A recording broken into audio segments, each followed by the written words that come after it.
This is Weekly Reset number 64, and I've missed you so terribly.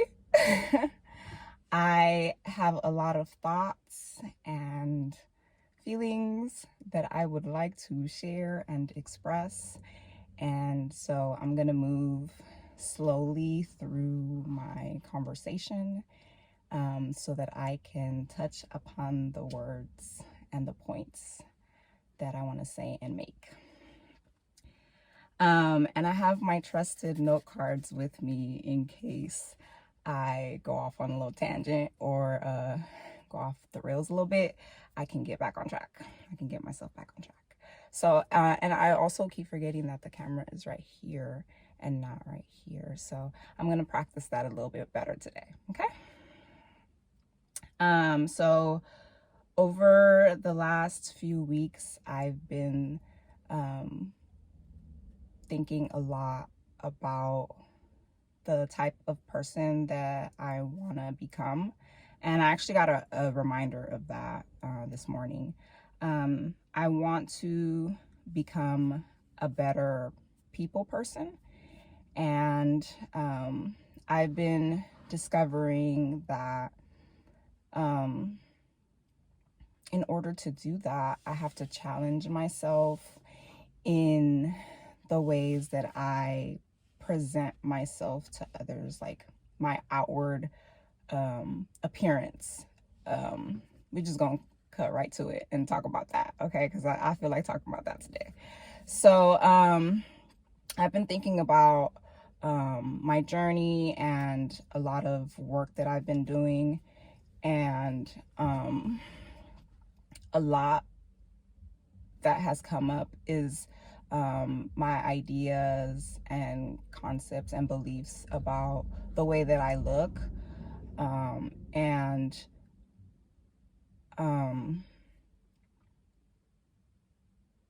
because I have had to process through a lot of trauma from my past, a lot of traumatic experiences, it's been very challenging and difficult to see myself in positive ways, because trauma and the anxiety that it produces, the obsessive compulsions that it have manifested from traumatic experiences, those things in and of themselves are very ugly, and I've carried that with me for a really long time. And I've allowed that to shape my identity. And so I've become these ugly things to myself in my own eyes. That's how I've seen myself, as this ugly person. Not even really a person, honestly. Like, I've thought of myself like as a monster type, and like I'm a terrible, bad person is how I've seen myself. And it sounds a bit dramatic, right? Like, okay, girl. But like, in the process of doing the work and trying to untangle all of these thoughts, that's how I've seen myself. And it's been difficult to look in the mirror, literally and metaphorically, and think of myself as like someone who's pretty or who's beautiful or who has these attributes that are attractive. And so I've been sitting with that a lot, and I've had to cry through those feelings of like shame and unworthiness and feeling ugly. And that's been really difficult. I've journaled to shed some of those thoughts and beliefs, because I've also wanted to like be real with myself about how I feel. That's the only way really for me to get to the other side of that feeling, is to be honest with myself about it. And so I say that because it then has manifested in the way that I dress, the way that I comb my hair or choose not to, and then all of the all of the small ways that we like do or don't do our hygiene, and flossing and brushing your teeth and showering and those type of things. Like, you literally don't have the energy to do those things when you're in the middle of a depressive episode. You don't think that it, like, I don't think that, I haven't thought that like it was like worth my time to do those things, because whatever, who cares, like, I want to just sit in my filth.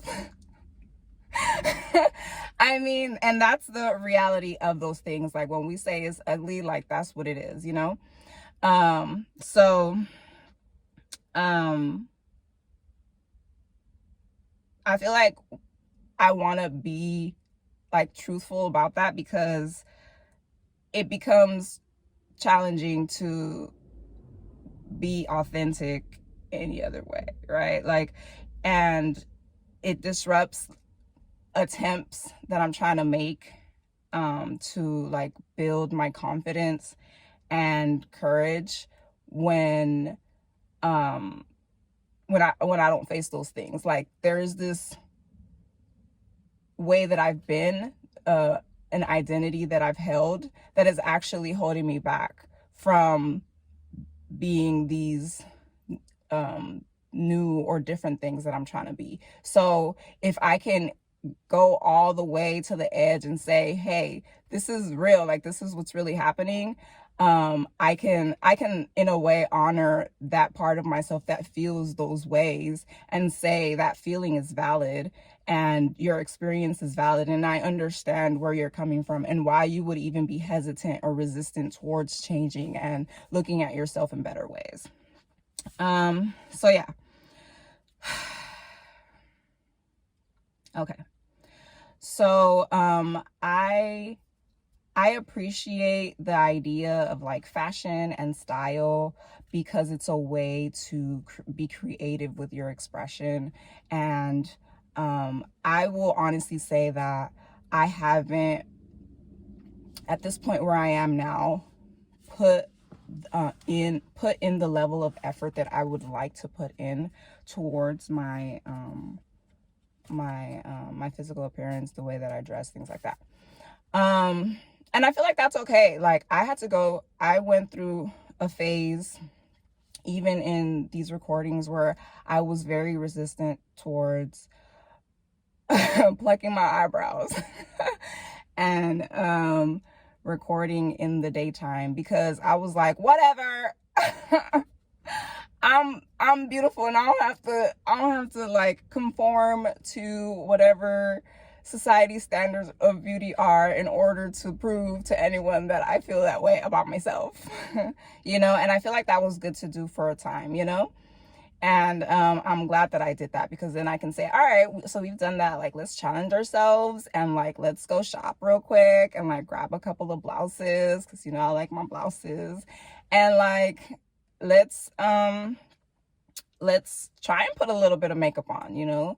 I remember there was a time when I was doing that pretty consistently, and I liked that about myself, because it made me feel good. Like, on the days that I was able to do my eyebrows real well, I was happy about that, and I could see myself, and I appreciated the effort that I was making in those moments to like show myself how I actually look, and I want to renew my effort in this area of my life.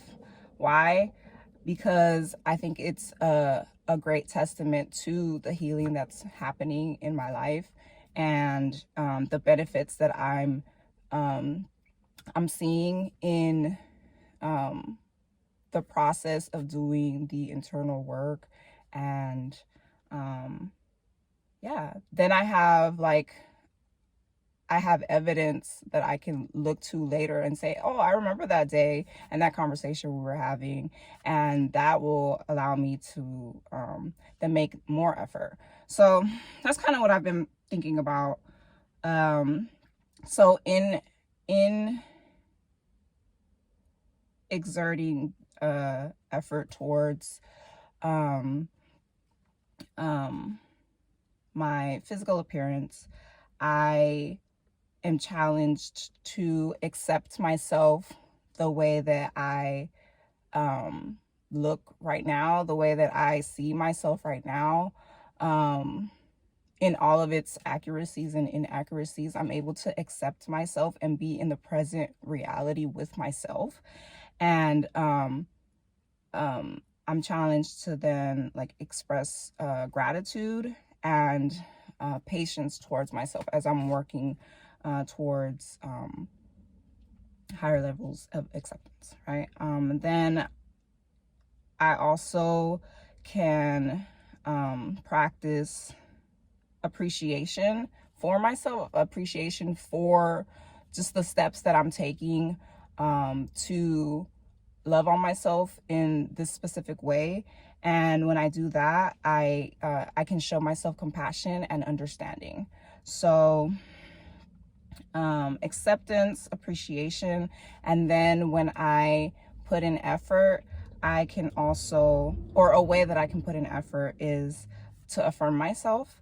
And in affirming myself, I can continue to be honest about where I am and where I'm trying to go.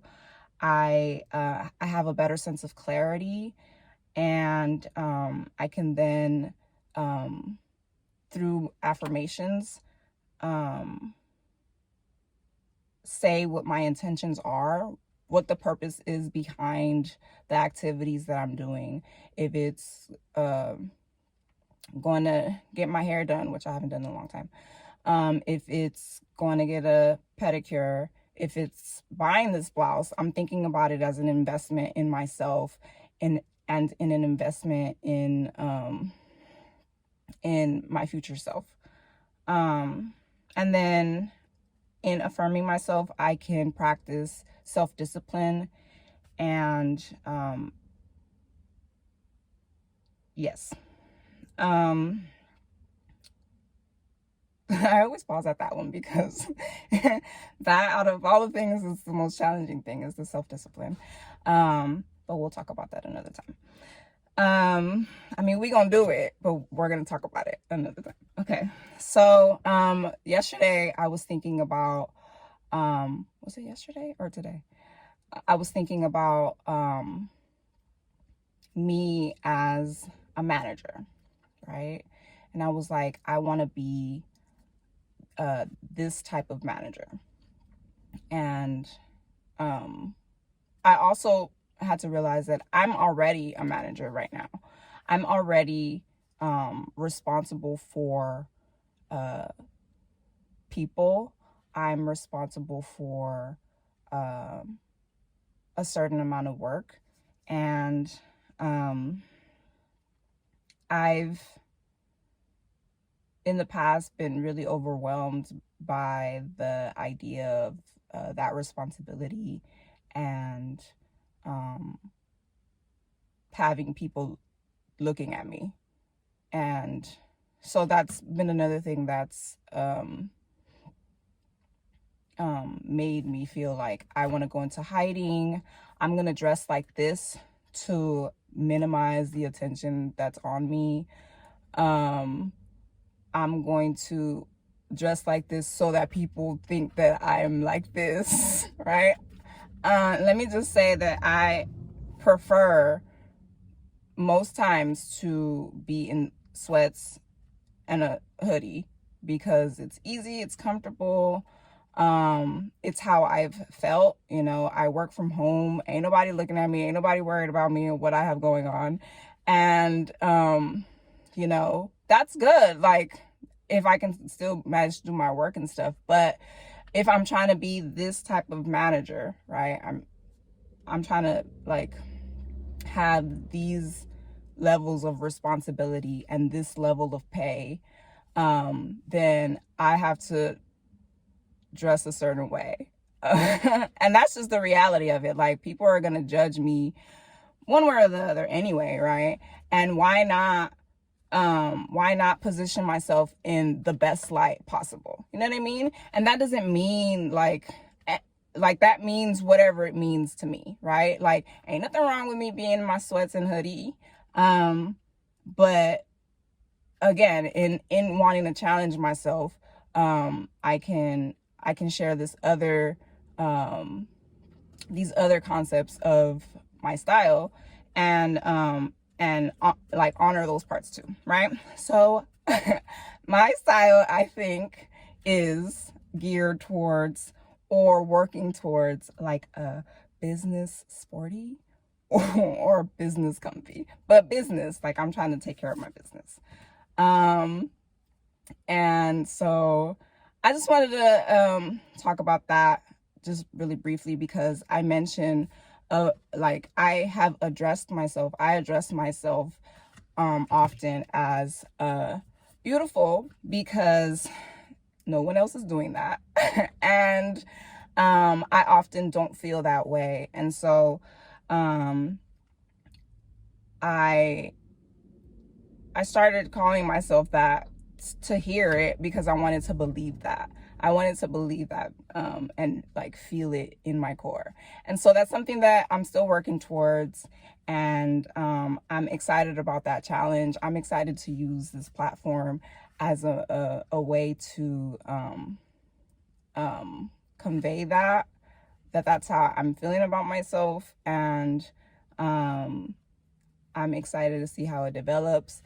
And I'm just excited. So I think this has been a bridge for me to get to a new level of courage that I hadn't been able to get to before.